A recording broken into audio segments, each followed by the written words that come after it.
Okay, welcome back for the final part of today's session. We are going to quickly go over the statistics from the questionnaire, and then at the very end, me and Miss Clarice, or Miss Clarice and I, to be grammatically correct, will give our final thoughts and then probably faint and collapse or something, have to be taken out in an ambulance. But it'll be fine, don't worry about us. Right, ladies, you can carry on. So according to our results, the majority of the responses, so 55.6% of them, chose the option of raising awareness on how the positives overcome the negatives of continuing to practice the tradition. I believe this is because, as students, it is the easiest way to help out and to speak up of the importance of preserving this significant tradition of ours. Reposting online is the easiest way, probably. Yeah. And then 33.3% voted for trying to raise awareness through social media campaigns and posters. And this is another very easy way for students to do it. And 0% voted on draft a petition and tried to collect as many signatures as possible, which I'm really surprised about, as I think that this is also doable, especially since as a school, if we all sign the signatures, we would probably get like 1,000 signatures. It is definitely doable, but it's more complicated to do. So. So and then 11.1% for.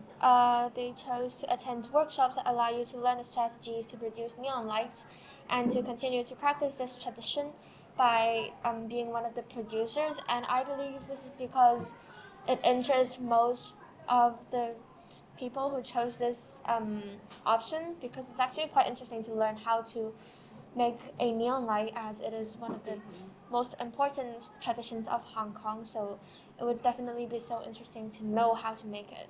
Yeah, definitely. So that's our form. Oh, fantastic. Thank you very much, ladies. You are free to escape. Off you go. Be free, fly. Thank you. Fly free. Go enjoy your afternoon. Right, going to invite Miss Clarice in to join us. Okay, join us. It's just me. Yeah. Right. You're so used to having people around you now, Mr. Right, Keith. and also my brain is mush because I'm exhausted. Okay, so we are at the end of today's first ever MYP student conference. Yes. Hopefully, we like to think that you think it's been a success. Hopefully, as students, you have had time to think more about learner profiles, ATL skills. You hear them every day. I know my classes, I drill them into them, and hopefully you've got a better understanding. Miss Clarice is going to do a couple of shout out and thank yous to people that have made today possible for us. Miss Clarice. Yes, Mr. Henderson, I would like first of all to give the credit to you. You're the one who's the mastermind of this whole MYP student conference. As you said, this is the first time ever for us to try this. Not only you are the risk taker students, Mr. Henderson and you and I are also risk takers to run these big projects. And also, with your planning, we need to have the support from Mr. Anakin, the Campus TV. Without the support from Campus TV, we will be only doing everything just on Zoom. It'd be awful. Yeah, it would be still possible, but that would not be that nice. No, it wouldn't be as good as we have it now. Yes, so definitely a credit to Mr. Anakin and also the Campus TV.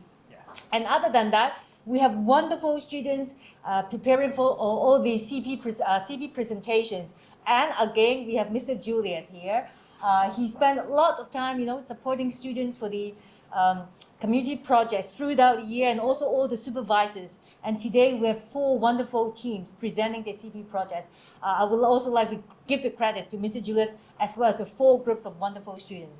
Of course, those who are sitting in their homeroom, unfortunately, you are not able to come to the Campus TV to join us. But definitely, maybe next year, you'll be one of the speakers to be invited to join our MYP Student Conference.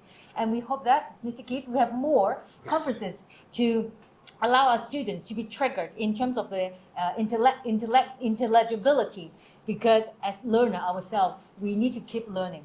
And one of the best way for us is to have a kind of conference that we can communicate and share our knowledge with others. And to reflect on our learning and what we have done. Okay, that's it basically. We're going to play the video again. Yes. Okay. Before we end it, we're gonna have that video. Yes, you're sick of my face. From all morning. So we're going to put the video on. humble Okay, beginnings, and that's going to great see you things out. can Thank come. you.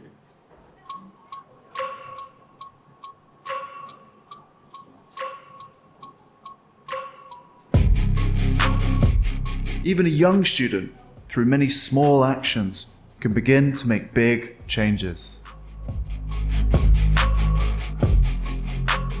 The next generation, taking on the big issues of tomorrow. Fighting for health. Against pollution. And suffering. There were epic athletic clashes. There were heartwarming moments of the school community pulling together and supporting each other for the good of wider society.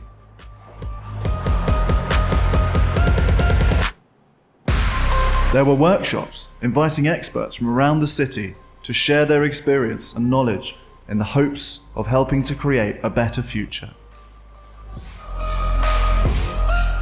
There was culture. There were games. But most of all, the students learned that they are part of a wider community, and they learned what the value of serving your community can be. Thank you all for coming and celebrating the growth and achievement of these young people at the end of their middle years programme journey.